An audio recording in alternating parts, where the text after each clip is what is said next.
I don't care about. মানে একটু বাংলায় যদি বুঝাই কইতেন হেলে ছবি দিতে।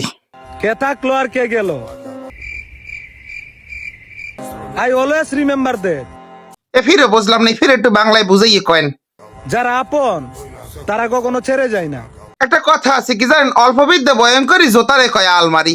এই ব্যাটারি দিকে আমার হেগেই মনে হয়েছে ইংলিশ বলতে চাওয়ার চেষ্টা করাটা কোনো খারাপ কিছু নাই, কিন্তু ক্যামেরার সামনে সেই স্ক্রিপ্ট করিয়া ভুল ভাল ইংলিশ বলে, এটা খুবই খারাপ জিনিস। তুমি ইংলিশ পারো না, তুমি ইংলিশ বললো না, বা তুমি ইংলিশ প্র্যাকটিস করে একলা একলা। তুমি কি এই প্ল্যাটফর্মটা কি ইংলিশ প্র্যাকটিসের জায়গা পাইয়ে লইছো? কালির অক্ষর কম থাকতেই পারে, এটা কোনো ব্যাপার না। অনেকেরই কালির অক্ষর কম আছে, আবার অনেকে কালির অক্ষর কম থাকতেও ইংলিশ বলতে পারে। তোমার এখন কালির অক্ষরও কম, তোমার ইংলিশের বুঝ ব্যবস্থাও কম।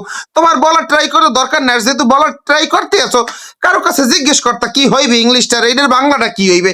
তুমি আলহাল্লা বালহালাইতে গেলা, তোমার বালপাকনামি করতে কেডা কইছে? তুমি আগে বুঝতা ব্যাপারটা কি হইবে, তরিকের মধ্যে আসতা, তারপর তারপর বলতা। তোমার আগেই কেডা উপগরি লাফাই পড়তে বলছে, তুমি আগে জানো তারপর বলো। ওকে, এরকম ফাল পাইলো না। এ প্র্যাকটিস করা খারাপ কিছু নেই, ইংলিশের প্র্যাকটিস করতেই পারে। আই ইট রাইস, আমি ভাত খাই। ওকে।